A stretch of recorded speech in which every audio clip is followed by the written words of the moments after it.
Si Lot ng Italy. Uy, talaga. Lot or Lot? Lot? Hello? Hello? Hello. Hi! Hi, good evening, Papa Jack. Hi. Hi, kamusta po? What is your time in Italy right now? It's 6:01 in the evening. Good evening to all the Filipinos in Italy. You are Lot. You are 36 Hi. years old from Italy. How long have you been in Italy, ma'am? Yes. Yes, daw. 8 years. 8 Last years. December. Okay. When was the Yeah. last time that you came over? Actually, kababalik ko lang nung 22 dito. All right. I was there December last year till February 21. Naku, laking gastos niyan. Alam mo naman, di ba, pagbalik bayan, kadagot mo Sinabi mo lahat pa. ng angkan. Tama, di ba? Pinag-inuman at di ka nag-ambag ng malaki, masama ugali mo. Ganun niya kaya pag... Hindi naman. Wala namang ganun pangyayari. Ano ba yan? Dapat pala nilapitan kita, nag-ganun ka sa amin. Most of the time, family lang talaga. Okay lang kung family. And ako pala friends. Okay. Ha? Okay lang kung family ka. O naman. Hindi Anyways. naman talaga yung sinadya. Family. Okay. Are you married? No, single. Alright. Can I ask you, because I'm confused right now, are you a boy or a girl? Actually, I know na itatanong mo yan. Babae. Okay. Medyo malaki lang talaga yung boses ko. Ay, akala ko anong malaki. Yung boses. And meron din akong sore throat, kaya medyo ganito lalo. Meron kang? Sore throat. Ah, okay. Sige po, what can I do for you, Lot? Hingi lang sana ako ng advice. Tell me your story. Yeah, kasi this Feb 16, I was supposed to get married. Bali, ikakasal sana ako ng Feb 16. Sadly, may nangyaring hindi maganda sa fiancé ko. Pinoy ba yan? Yeah, Pinoy siya. Gano'ng katagal na kayo magjowa? siya. Ha? Actually, on and off yung relationship. Naging kami 2009, then nagkahiwalay. Nagkabalikan ng 2010 to 11, nagkahiwalay, then nagkabalikan ng 2015. Till makabalik ako. Alright. When you said kanina na you were supposed to get married last February 15, I mean, yung preparation ay kompleto na. Yeah. Alright.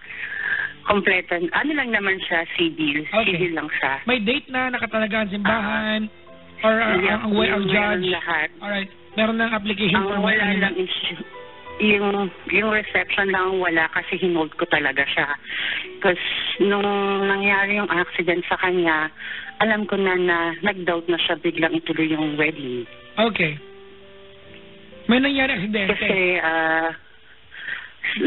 nagkaroon siya ng torn muscle sa paa noong Jan 25. Then, hindi na siya makatayo kasi naglalaro sila ng sports. So, may pangyayari na accident siya. Hindi na siya makatayo nung sa accident na yon. So, dinala na siya sa hospital.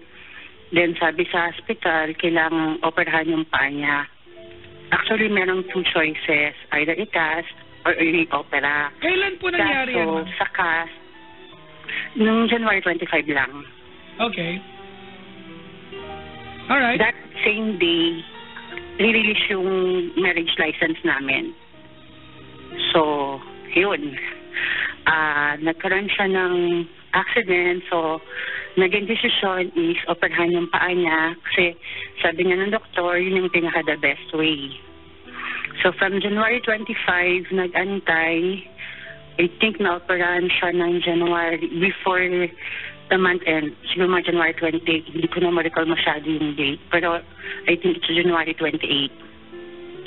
Then, nung na-accident siya, because he's in the province, pinuntahan ko siya. Then, I asked him kung tutuloy ba namin. So, nag-doubt na siya. Sabi niya sa akin, tignan namin. So, doon pa lang kinabahan na ako kasi kilala ko na siya na mayroon siyang ugali na pabago-bago ng isip. Mm. So, yun, bali, nung tinanong ko siya, sabi niya, let's wait daw until the operation. So, nung natapos yung operation, pumunta din ako ulit. Binalikan ko siya.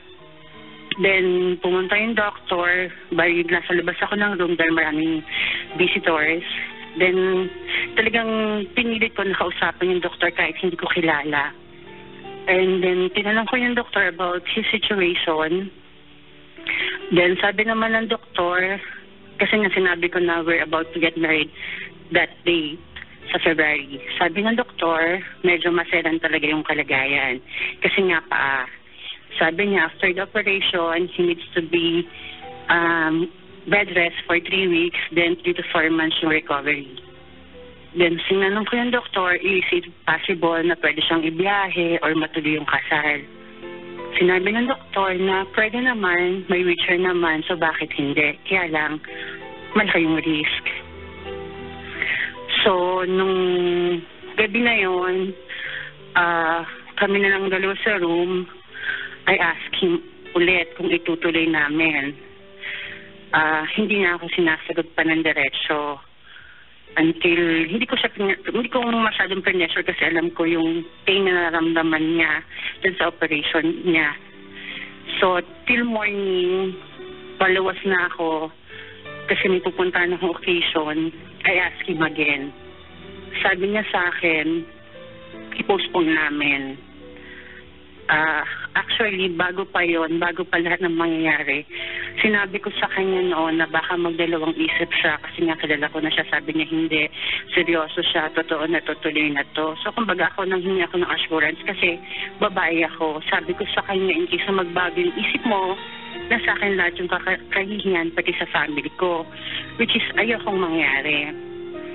So, nangyari, nung morning, sinabi niya sa akin, bago kami maghiwalay, tinanong ko siya. So, alam ko na yung sagot niya. Sinabi niya nga sa amin, i-postpone. Sabi ko sa kanya, ayoko. Kasi medyo nasasaktan na ako that time. Kasi for me, ewan ko, siguro hindi talaga kami nagkaintindihan. Alam ko may mali ako. Alam ko nagiging bitter ako sa kanya. Galit ako sa kanya. Sabi ko sa kanya, kung hindi matutuloy yung kasal, wala na rin tayo. Kasi sabi ko sa kanya bago kumuwi, nanghingi ako ng assurance sa'yo. About the wedding preparations, ako lahat ang naglakad kasi hindi pwede sa work niya. So, yun, kumbaga, nung nalaman ko na ganun, umuwi ako ng bahay namin. Umiiyak ako on the way. Tapos nang tinanong ako ng parents ko, kung tuloy ba, sabi niya pala sa akin, mag-iisip siya till Sunday. I was there Friday, so till Sunday. Then, Friday night, nung umuwi ako, nag-text na yung mga ninang, tinatanong na ako kung tuloy ba, kung sure. Kasi yung isang ninang namin, may flight. So, tinatanong niya kung yung tuloy na ba yung date. So, I asked him that night na, pasensya ka na, hindi lang ikaw yung nangangailangan ng sagot, may nag-aantay din ang sagot ko. So, I texted him. So, sabi niya nga sa akin, reply niya, hindi nang itutuloy. Because ayaw niya raw mag-take ng risk dun sa nangyari sa panya. So, yun. So, until now, bago ako umuwi, I try to convince him, nagpapaliwanagan kami. Kaso, siguro nandun yung point na nasaktan ako kaya hindi ko na rin natatanggap yung mga explanation niya. Sige lang po.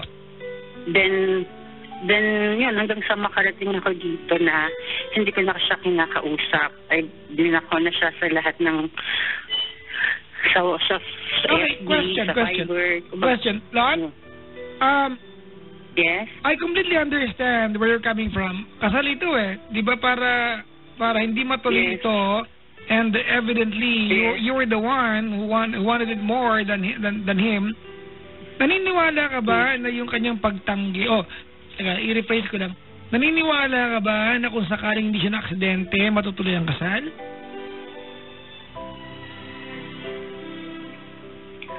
Sa tingin ko, oo. Okay, tuloy mo yung kwento mo. Naniniwala naman ako doon. Okay. Yes. Sige po, tuloy niyo po. Yun lang. Kaso kasi nung nangyari din yun, marami rin kasing pangyayari dun sa hospital na parang na-taken for granted ako. So parang nakadagdag sakit sa lahat. So sabi ko sa sarili ko, kailangan pa ba itong mangyari para lang ma-realize ko kung talagang mahal niya ako. Okay, wait lang, Lot. Ganito, ano, I know masama ang loob mo at, well, understatement yan, ano, na-insulto ka, diba, to be blunt, na hindi natuloy ang kasal at napaka-transparent mo naman that you want this to go ahead or to make it happen. But gusto ko lang malaman, ano yung particular incident sa hospital that you were taken for granted ka mo? Kasi bago masagutin yan, ano, gusto ko lang ipaalala sa'yo, baka mamaya nagdrama ka na lang. Kasi tandaan mo, hindi ko ang pasyente. No, hindi. Okay, ano yung nangyari sa hospital? Walang drama, Papa Jack. Actually kasi, merong side ng family niya na kung saan siya tumitira, hindi alam yung about sa marriage namin na ikakasal siya. Ang nakakaalam lang is a couple of very, very close friends of him. What's wrong with that? What is wrong with that? Yun ang hindi ko maintindihan kung bakit hindi niya masabi. Because, ang sabi niya, mga magtandang dalaga sila. Kasi parang doon siya laki. So, yun yung hindi ko maintindihan. So, nung pumunta ako sa hospital, ang pakilala sa akin is kaibigan. Ay, aray yun As a matter of fact, ayaw niya akong papuntahin doon dahil ang bibisita sa kanya is yung side na yon, ang magbabantay sa kanya. So, yun dun pa lang, na-feel ko na parang ang awkward na ng situation, parang na-taken for granted pa ako. So, okay. Anytime na may darating na bisita, lumalabas ako. Kasi, hindi ko kilala yung iba So, lalabas muna ako. Kumaga outcasted ka. Papahangin. Kasi out of place ako. Right. Even yung pagpunta ko doon, pinagawayan pa namin. Actually, ayaw niya akong papuntahin that day nung napasok siya sa hospital. I'm on my way na papunta sa kanya, pinababalik niya pa ako. So, yung mga ganong klase. Alright. So, ma'am, shortcut lang tayo ng kaunti, ano. So, hindi na tuloy ang kasal ng second week ng Feb. Yes. Alright. Tapos, as of now, you don't talk anymore. No. May mga friends siya na nag-chat sa akin na sinasabi nga na hindi niya ginusto yung nangyari. I mean, wala namang gumusto. Ang akin lang kasi parang, alam ko, may way, may paraan para matuloy, pero hindi kami kasi nag-usap about dun sa desisyon niya. Bigla na lang siyang nag-desisyon. Kumbaga, hindi niya naman ako kinausap. Walang pag-uusap na. Alright, ma'am, ganito, Lot. Gusto ko lang malaman, because kanina you mentioned na everything, yung preparations and everything, ikaw ang naging punong abala. Yes. Wala siyang naging ambag. Kumbaga, kung natuloy sana yung kasal, meron naman, Papa Jack, yung personal appearance niya. Alright, hold on. Yung nag-fill up ng form. Okay, hold on. Kasi, alam mo, kung ganyan kasi yung naging sistema, una sa lahat, it's given naman talaga na most of the preparations will be done by the girl, the bride. Right? Kasi ano niya yun, kumbaga, that's your cup of tea. But then again, napapaisip lang ako, hindi ka na lang niya pinigilan kasi gusto mo itong ayusin pero hindi siya willing magpakasal? Sorry, Papa Jack, medyo hindi ko siya nag-get. Ano ba yan? Hindi niya ako pinagilan about sa wedding, sorry, sa preparation. Wala, Papa Jack, wala siyang sinabi sa akin gano'n. Ang punto ko, baka mamaya you were, sobrang ganho ka, sobrang busy ka na mag-prepare for the wedding. Baka mamaya, hindi mo na nakita na ikaw na lang pala may gusto matuloy yung kasal. Kasi wala siyang tinulong Kasi, Papa Jack, from time to time na naglalakad ako, magka-text naman kami, ina-update ko siya. Okay. So, tinatanong ko naman siya, hello? May basbas naman, kumbaga. Oo, meron naman. Ina-update ko naman siya. Kaso kasi, nagkaroon din siya ng disappointment kasi ang akala namin ang wedding mangyayari January. So, syempre, wala akong alam. Iba pala ang preparation. So, maraming kailangan lakarin. So, tumagal siya. Plus 11 days yung release ng license.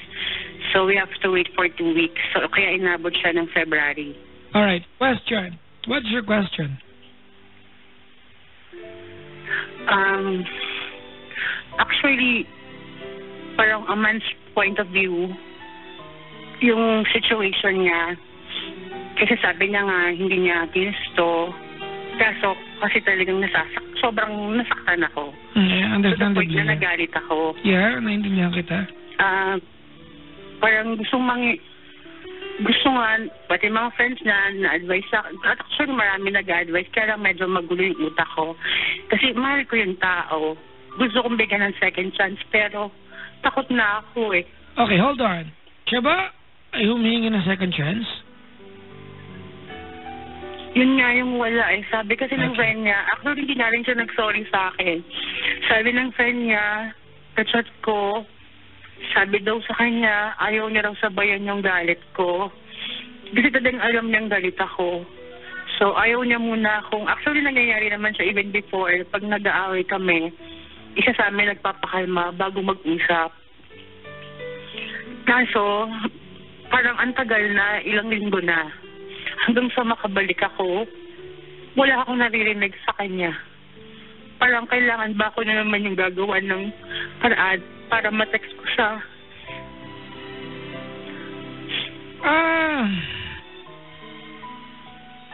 Lot, yes. I want you to be honest with me. Okay. Okay. Kasi di ba yung pattern ng inyong relasyon on and off kayo for many years, tama? Yes. Yes. I don't know if you will agree with me, but the two of you has the ability na iwanan ng bawat isa. Tama? Not Yes. only him, pero kahit ikaw. Tama, mali? Tama. Okay. Why did you wanna marry the guy? Pakisagot lang. Kasi mahal ko rin naman. Mahal ko. And nakita ko yung sincerity niya nung sinabi niya sa akin, nung inarlong nga ako ng marriage, nung nakipagbalikan siya sa akin, na sinabi niya nga na nagbago na siya, bigyan ko daw siya ng second chance. So I gave him that. Okay. Yun yung pinakawakan ko, Papa Jack. Alright. Ano ang tanong mo sa akin? Yun ang ba ang tanong mo ate from a man's point of view? Yes, kung kailangan ba talagang ituloy pa or wag Alright, na. ganito ano? Yes. Unang-una sa lahat, tama ka naman ate. Kung gusto niya ituloy, darating yan kahit naka-wheelchair. After all, it's the ceremony that you're after. Diba? It's not how you look sa araw ng kasal. That's important, but I mean, unfortunately, na-aksidente siya, pero pag gusto niya ituloy ate, itutuloy niya yan. If it's from the heart. Yeah. Alright? Now, you were asking me kanina, Papa Jack, do I have to give him another chance, ate? Well, you can do that. Kaya lang, ate, di ba, giving him another chance should be synonymous to him asking for it. Kasi kakasal yan eh. Does it matter pag binigyan mo siya ng panibagong chance kung ayaw ka naman niyang pakasalan ulit? Well, what's the point of giving the guy another chance? Kasi kung magbabalikan kayong dalawa at hindi ka salang mauuwian nito, don't you think, ate, hindi na maganda yun? My point here is, Lot, is that yung relasyon ninyo na on and off, and then here you are, you planned for a marriage, tapos ngayon hindi natuloy yung kasal. Isn't that the nail in the coffin? I mean, di ba paliwanag dapat sa inyo na maybe you're not meant to spend another year together or maybe some more time being with each other kasi hindi nyo naman talaga gustong kasama ang bawat isa? Actually, ayokong isipin na ganun. Pero wag natin iwasan yung posibleng tamang sagot. Ano? Ganun na nga rin talaga yung pinaka-outcome niya. Look, you are 36 years old. I'm not saying that you're old, but you are not getting any younger. If you spend another year, a couple of years being with this person who doesn't have, and obviously wala naman talaga, a clear long-term plan for you, di ba? Konting panahon na lang, 40 ka na, another couple of years, 42 ka na, and then you will not be able to do what you can do today. 2 months na lang, 27 na ako, Papa Jack. That's my point, ate. If you spend another time, wasting your time, hoping na ipapatutunguhan kayo, I think this is damage beyond repair doon sa part na magiging mag-asawa pa kayo. Hindi ba nakakapanghinayang, di ba, na mag-spend ka pa ng panibagong taon? The most valuable commodity in the world is time, mga kaibigan. Because even if you have a lot of money, you can never bring back wasted time. Hindi mo pwede ibalik yan. Yeah. Lagi kong pinapaulit yan, mga kaibigan. If you spend this lifetime being sad, and if you have a messed up life, mga kaibigan, and then when you reach 45 or 50 and you look back, you try to analyze your life, and then naiisip mo, oh my God, ang lungkot pala ng buhay ko, no? I'm already 40, I'm already 45, at as I look back now, hindi ko pala nagawa yung dapat gusto kong gawin. You cannot go back at being 21 and say, I'll do it all over again. No. If it's wasted, it's wasted. That's your lifetime. You have your lifetime ate once, and that's it. If you spend your lifetime ate na malungkot, that's it. So that's all you've got. I don't want you to waste another year being with this guy. Hindi rin maganda yung magsasama kayo tapos you will just be spending time para pagbayaran yung sama ng loob na naramdaman mo. Kasi bilang babae ate, dagok yan talaga. Nakakawala ng pagkatao yung ginawa niya sa'yo. Tama? Yeah, actually, pati family ko nadamay. Of course. Diba? Although ayoko nang idagdag mo pa sa sama ng loob mo yung hindi niya pinaalam sa kamag-anak niya kasi that's his decision. Matanda na rin yan eh. Hindi niya kailangan magpaalam kahit kani-kanina. Pero nakakapagtaka na hindi niya gusto sabihin, ano? Oo. Pero hindi naman dapat idagdag mo pa sa sama ng loob mo yan. After all, ate, the intention was there during that time. And by the way, Lot, I'd like to congratulate you at least before the wedding nalaman mo yung totoong nararamdaman niya. That's the more important part. Ayaw mo naman siguro, di ba, na natuloy yung kasal, and then a night after ng kasal, bigla niyang sabihin sa'yo, it was so wrong to marry you. Because I wasn't sure. Actually, I asked him pa nga, Papa Jack, kung ano talaga yung reason. Kasi gusto ko malaman kung dahil lang ba sa operasyon o talagang ayaw niya na. Huwag ka na magtanong. Actually, yung sagot niya hindi, no, before I asked him, nung yun, sabi niya nga sa akin, ayaw niya mag-take ng risk lang talaga. So, ako nag-doubt na ako. So, hindi ko na pinilit pang alamin kung ano talaga yung reason niya. Huwag ka na magtanong, alam mo bakit? Why? None of what he can tell you will make sense to you. You will always question at whatever answers he will give you. None of what he can tell you will make sense to you. Laging kulang yan. Because of the pain that you feel right now, ate, walang sapat na sagot para sa'yo. Maybe right now, it's too painful and you are so devastated, but one day soon this will all make sense to you. Maybe there's another purpose kung bakit dinatuloy ang kasal ninyo. Maybe someone else is meant to be with him and someone else is meant to be with you. I don't know. Maybe right now it's just pure pain, but one day soon it will all make sense. And you will be thankful na hindi natuloy ito. Yun na nga din sabi ng family ko sa akin. Actually, sabi nila may mas magandang mangyayari and may plan si Lord kung bakit hindi siya nangyari. So, yun na lang din yung tinitignan ko para kahit pa paano malas yung pain. Many years were spent being and planning to be with each other. It did not work out. Maybe we just have to give up on that part. Lot, I will give you the chance tonight on air to say sorry, thank you, and goodbye sa kanya. And then maybe after mong sabihin niya, I will tell you my thoughts about what you're going through. But right now, I just want you to at least unload something that's very, very heavy. I want you to say sorry, thank you, and goodbye. What's his first name? Don. Go ahead.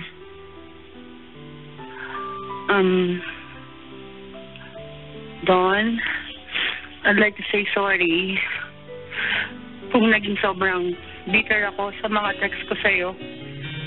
Gaya nga ng sinabi mo, naiintindihan mo yung pain na pinaramdam mo sa akin. Sorry kung hindi naging malawak yung pag-iisip ko sa palagay mo at ng mga kaibigan mo. Babae ako, nasaktan lang ako.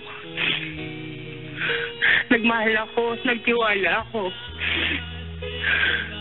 Pinanghawakan ko lahat ng promise mo bago ako bumalik.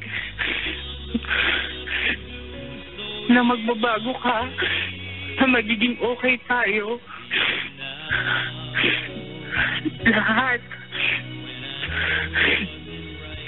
Lahat ng sinabi mo, pinanghawakan ko. Kaya ako pumayag magpakasal sa'yo. Kasi sabi mo, magbabago ka at nagbago ka na.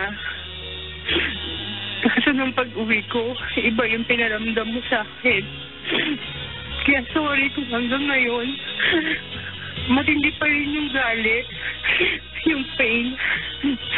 Actually, bago ko bumalik dito, lahat ng simbahan na pinuntahan ko, sabi ko, bigyan lang ako ni Lord ng chance para magkaroon ng pagbatawan ng isip sa puso. Kasi alam mo, nasa ugali ko, hindi ko ugali magtanim. Ikaw na rin nagsabi, mabait akong tao at mabuti akong tao. Kaso, yung nangyari, yung nagulat sa akin na matinding galit sa'yo. Thank you na rin kasi kahit pa paano,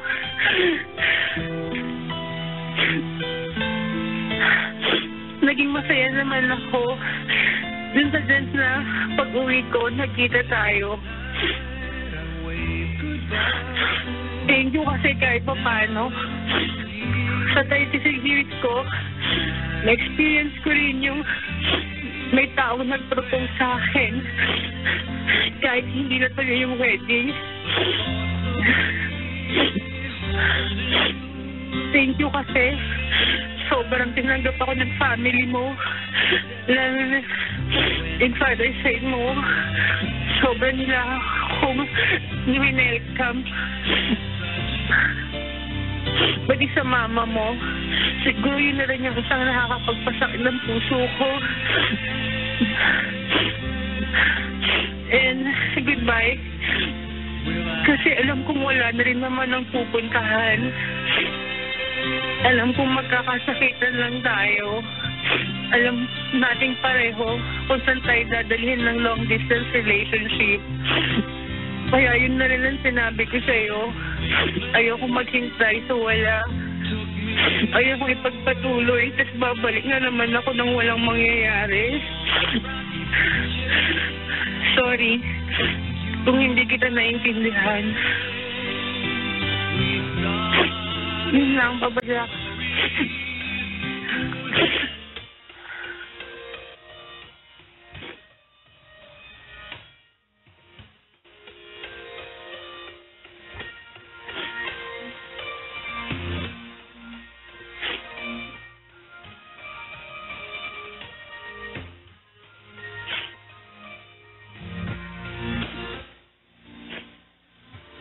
Lord? Yes. Can you tell me now what will be the sweetest memories that you are going to bring as you go on in life na hindi siya kasama? How will you remember the guy?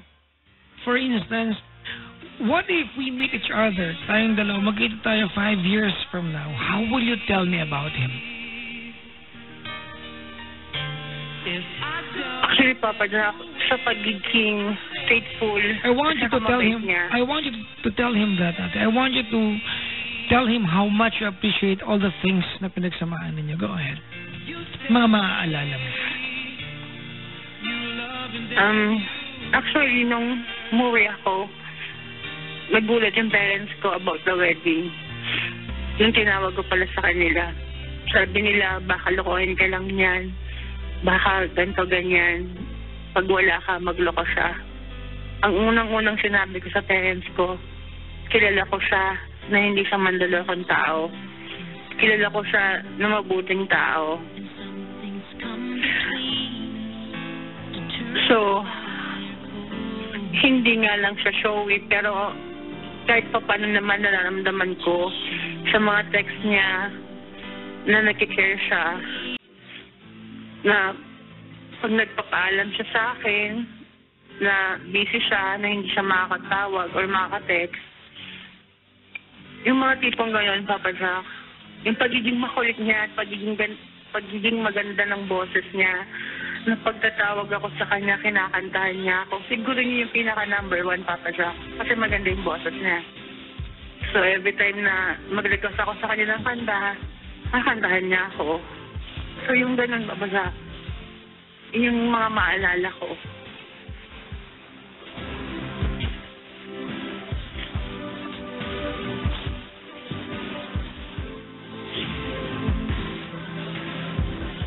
You okay? Yeah.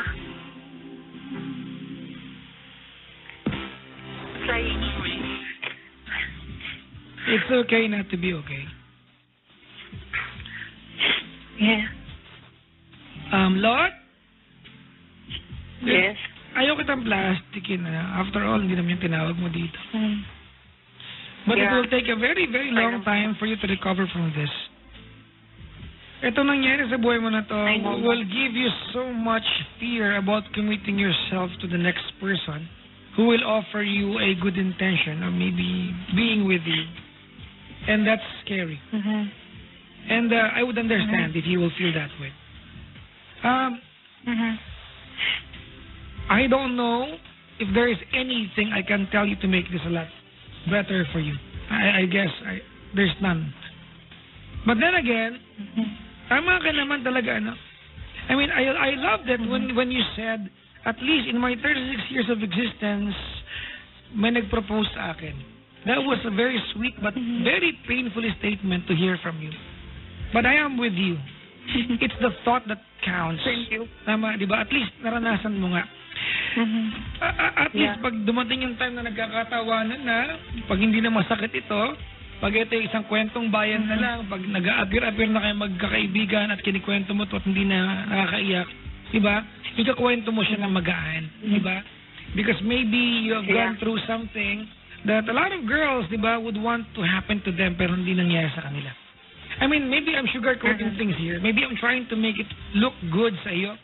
But as a guy, I'd like to at least take part of taking responsibility sa lahat ng mga nasaktang babae. Allow me to say I'm sorry to you on behalf of all the men who was able to hurt a lot of women. I know itong mga ganitong klase ng stupidities namin bilang lalaki will never amount, di ba, to a forgiveness na karapat-dapat sa amin mula sa inyo bilang babae. And it's so wonderful to hear that ngayong gabi I asked you, Lot, ano yung maaalala mo sa kanya? And here you are, di ba? Amidst all the pain that you're feeling right now, you can still appreciate him. And that's a very wonderful thing to hear. Babae ka kasi, di ba? Mga kaibigan, when we talk about girls' emotion, mayroon kasing expiration date ng pagiging babae. It's not going to be forever na pwede silang magjowa na parang kaya ng mga lalaki. Di ba? And for a lot of years, he wasted your time. I'm sorry to use that, di ba? Yung term na wasted your time. Pero nasayang man o hindi, yung mga panahon that we consider now as wasted, you were so happy during those years. Yeah. Down the line, you're going to remember him. Pag hindi nakakayak, pag hindi na masakit, sana mangiti ka. Sana mas maalala mo kung ano naging ambag niya sa pagkatao mo more than yung tinangay niya nung iniwan ka niya o tumanggi siya magpakasal sa inyo. Magpakasal kayong dalawa. I hope so. I will pray for you. I know that you called my show not because you want to ask a question and not because you believe that I can answer you, because I believe you know exactly what to do. But thank you for sharing with us a very wonderful lesson. That's forgiveness. Thank you. I will pray for you. Get well soon. Thank you very much.